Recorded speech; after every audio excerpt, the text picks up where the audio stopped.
tous, bonjour à tous, on se retrouve aujourd'hui pour une nouvelle vidéo et ça sera une vidéo accouchement de cette petite personne qui est juste derrière. Donc aujourd'hui elle a 2 mois et 5 jours et donc j'ai vécu un deuxième accouchement totalement différent du premier. Je vous avais déjà fait une vidéo sur l'accouchement de mon aîné qui est en train de faire ici, c'est pour ça que je profite de la faire maintenant. Et mais vraiment totalement différent. Pour rappel, Raphaël, il a fallu 3 jours de déclenchement pour finalement finir par une césarienne à plus d'1 heure du matin. Je n'avais pas du tout connu de contraction, que ce soit pendant ma grossesse ou pendant mes déclenchements, à part peut-être un peu dans le dos. J'avais des douleurs dans le dos dans les 2 premiers déclenchements. C'est pour ça que le sage-femme m'avait pris pour une doudouille, enfin bref, passons. Donc l'année dernière, le 17 juillet, j'ai fait enlever mon stérilet pour lancer un petit deuxième. Et ça a marché du premier coup parce que la date de conception a été datée pour le 5 août. Franchement, ça a vraiment marché dès le premier cycle. Donc, elle était prévue pour le 5 mai. Le 3 mai, me semble, le lundi précédent, le 5 mai, ma gynéco m'avait dit, je crois que c'était le 4, 3 ou 4, enfin bref. Donc ma gynéco m'avait dit, si rien ne s'est passé entre temps, vu qu'on ne sait pas trop pourquoi Raphaël n'est pas descendu et donc on a dû faire une césarienne, on va voir comment ça se passe, et si le 4 mai il n'y a toujours rien, vous passez à la maternité pour voir ce qu'on peut faire, voir si le col s'est ouvert, si elle est descendue, vraiment pour voir tout ça. À part que le 29 avril, dans l'après-midi, je recevais et mes beaux-parents et une amie, parce que mon chéri avait choisi de prendre une semaine de vacances, la dernière semaine de ma grossesse. Et donc j'ai pas pu faire de sieste justement ce 29 avril, étant donné qu'on recevait du monde. Donc bon c'est tout, à part que à 20h, mon chéri était en train de donner à manger à Raphaël, et donc je vais aux toilettes parce que pour la énième fois de la journée j'ai envie de faire pipi. À part que quand je me suis essuyée, j'ai vu que j'avais du sang. Donc ni une ni deux, vu que j'avais pas eu ça du tout pour Raphaël, donc je ne savais pas si c'était normal ou pas normal. J'appelle tout de suite la maternité pour savoir ce qu'il faut faire. Donc la sage-femme, je suppose que j'ai eu au téléphone, me demande en comparaison de règles à quoi ça correspond. Et me dit attendez encore, puis vous verrez. Et donc qu'à partir de 20h30, 21h, je crois que Raphaël venait d'être couché, donc c'était après 20h30 je pense. Donc nous on se prépare. Nous on se prépare à manger, comme tous les soirs en fait, on mange après que Raphaël soit couché. Ça nous permet d'avoir un moment à nous.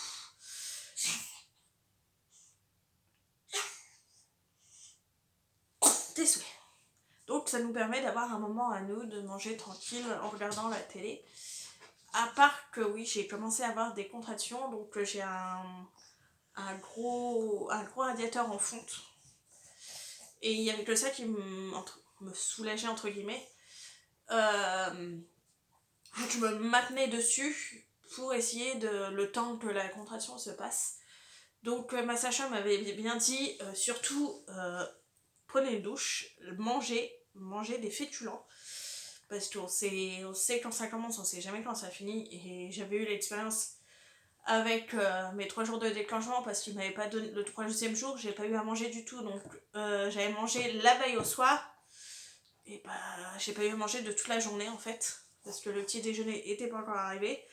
Parce que j'ai dû aller au bloc au bloc maternité à partir de 7h, donc j'ai pas eu à manger de toute la journée.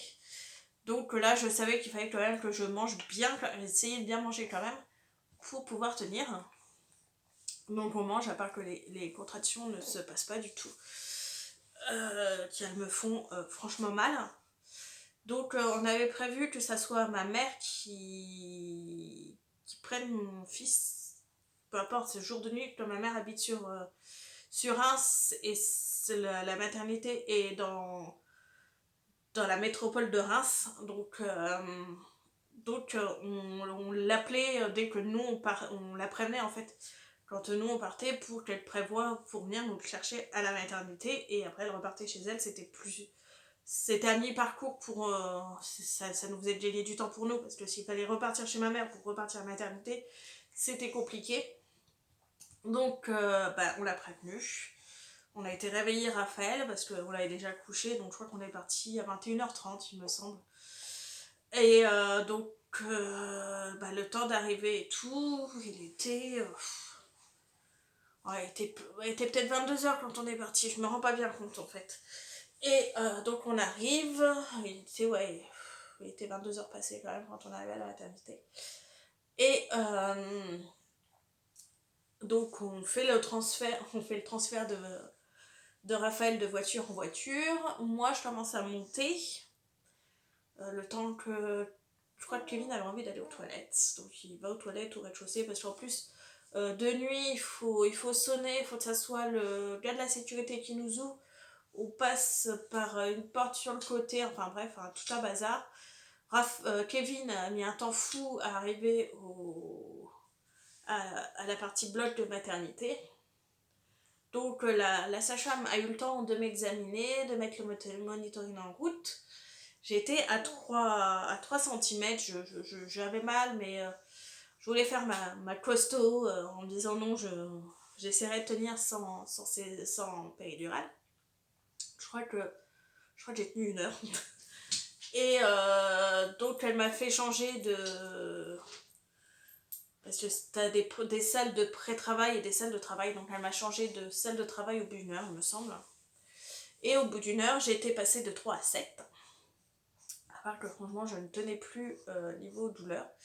Donc elle a appelé l'anesthésiste, et je suis pas tombée du tout sur le même anesthésiste que à Raphaël. Raphaël, il avait déjà un certain âge, il avait plus de 50 ans en tout cas. L'anesthésiste que j'avais eu, il me paraissait super froid, et franchement ça a été un amour. Je l'ai eu de 13h de 13h jusqu'à plus d'1 heure, presque 2h même du matin. Et franchement, il a été adorable, même au bloc pour ma césarienne. Franchement, comme ils ont pas accepté Kevin à la césarienne, franchement il a remplacé mon chéri pied levé, à me soutenir quand il voyait que j'ai eu beaucoup de tremblements. Il m'a vraiment bien soutenu, il m'a présenté la petite, le petit, c'était Raphaël. Et là je suis tombée sur un anesthésiste qui m'a engueulée. Alors si vous voyez des trucs passer, c'est les mouches qui passent devant l'objectif, parce qu'on en a beaucoup en ce moment. Donc oui, l'anesthésiste est arrivé, je me suis fait engueuler parce que en fait je n'arrivais pas à prendre sur moi pendant mes contractions, donc je criais. Alors, j'ai toujours dit, mais franchement ces femmes qui crient pendant les contractions, franchement, elles pensent pas aux autres qui sont autour.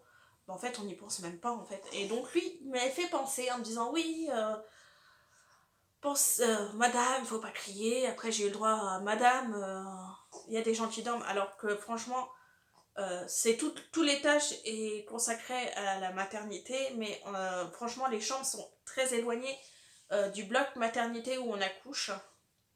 Donc, franchement, il devait être 23h, minuit grand maximum.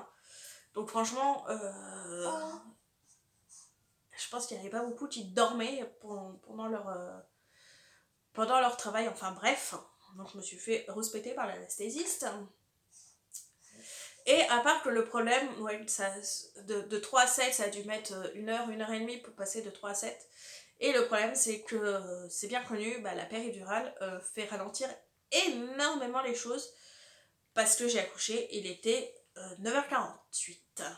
Et alors par contre, autant je suis tombée sur un anesthésiste, franchement de merde, autant je suis tombée sur des sages-femmes, que ça soit ma petite sage-femme qui était encore étudiante, elle est pendant la garde de nuit, ou celle que j'ai eue qui était diplômée, me semble, celle de la journée.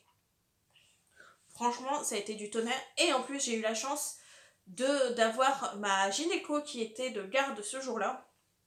Donc, j'ai été sa dernière patiente. Elle a été vraiment là pendant que j'accouchais. Elle était vraiment sur le côté. C'est la sage-femme qui m'a accouchée. Mais ma sage-femme et ma gynéco étaient franchement... J'avais l'impression d'avoir des pom-pom girls en train de m'encourager. J'ai eu l'impression d'être sortie de mon corps. J'étais mais en transe totale. Et donc j'ai mis 15 minutes pour vraiment pour sortir ma fille. Bon, franchement, j'ai super fière de moi. Et j'ai eu un côté très curieuse parce que vous savez, il y a des néons, des carènes néons au plafond. Et la sage-femme a une espèce de lampe, une lampe sur le côté qu'elle peut bouger un peu comme chez le dentiste. Et en fait, comment elle le mettait pour voir mon entrejambe, ça éclairait en fait les néons au-dessus. Et j'ai pu voir complètement mon accouchement. J'avais vision sur mon entrejambe et j'ai vu ma fille naître. Franchement, si vous avez un minimum le cœur accroché, si ça vous dégoûte pas, franchement, faites-le. Pensez à regarder si vous êtes au-dessus du néon. D'ailleurs, ma gynéco, quand je lui en ai parlé, elle était dégoûtée parce que son dernier a 1 an de plus que mon premier. Et quand j'en ai parlé, elle fait mais moi je suis dégoûtée parce que j'aurais trop voulu le faire aussi et qu'elle n'a pas pu parce qu'elle était pas bien placée, si j'ai bien compris. Donc oui, j'ai mis 15 minutes pour accoucher, à part que ça m'a fait une énorme déchirure. Donc j'ai eu le vagin déchiré, le périnée déchiré et je crois qu'une partie de l'anus aussi déchirée. Donc là, par contre, c'est ma gynéco qui m'a recousu. Et ma gynéco, j'ai été la revoir là une première fois, je la revois dans quasiment 15 jours pour mettre mon stérilet. Et franchement, limite, elle est plus contente que moi d'avoir accouché, que j'ai pu connaître l'accouchement par voie basse après une césarienne. Elle était super contente pour moi que j'ai pu vivre les deux. Alors moi qui suis un peu réservée de ce côté-là, elle est même étonnée qu'en fait elle soit plus enthousiaste que moi pour que j'ai pu accoucher par voie basse. Mais franchement, je suis tellement fière de moi, tellement fière de me dire que en fait j'ai connu les deux, j'ai connu les contractions, j'ai pas réussi complètement à tenir sans péridurale, mais j'ai quand même connu les contractions sans péridurale. Donc franchement, je suis très fière de moi d'avoir réussi à avoir cette petite puce par voie basse. Et franchement, par contre, la sage-femme la gynéco m'a demandé niveau post-accouchement ce qui était le plus facile à se remettre.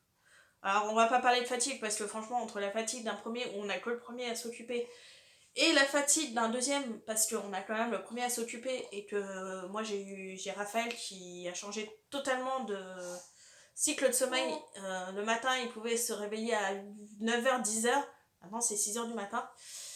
Donc pour se reposer c'est moyen, mais surtout niveau cicatrice, limite j'ai préféré ma cicatrice de césarienne parce que la cicatrice d'accouchement naturel, en fait c'est hyper gênant pour s'asseoir parce qu'en fait finalement on s'assoit dessus et c'est assez douloureux. Franchement c'est douloureux, on va dire très très gênant, un peu douloureux et très gênant. Donc franchement voilà pour mon deuxième accouchement. Donc c'est une petite Faustine qui mesurait 52 cm, 2 cm de moins que son frère et qui pesait 3 kg 900. Donc c'est pour ça qu'on m'a dit que ça avait déchiré parce que ça a mis très peu de temps, elle a mis très peu de temps pour sortir finalement. Et puis 3 kg 9 quoi, donc forcément elle a fait son passage quoi. Et donc maintenant elle a 2 mois et 5 jours. Elle a fait ses premiers vaccins samedi, où elle pesait 5,320 kg pour 56 cm. Donc, alors autant on a eu un bébé asperge pour Raphaël, autant là on a un bébé un petit peu bourrelé, moins que certains bébés que j'ai dans mon entourage. Mais franchement, ça nous change du tout au tout. On a un grand frère qui adore sa petite sœur, c'est toujours tous les jours des bisous. Donc je vais vous laisser avec ça parce que je n'ai plus de place. Je vous souhaite une bonne journée, j'espère que la vidéo vous a plu. Au revoir!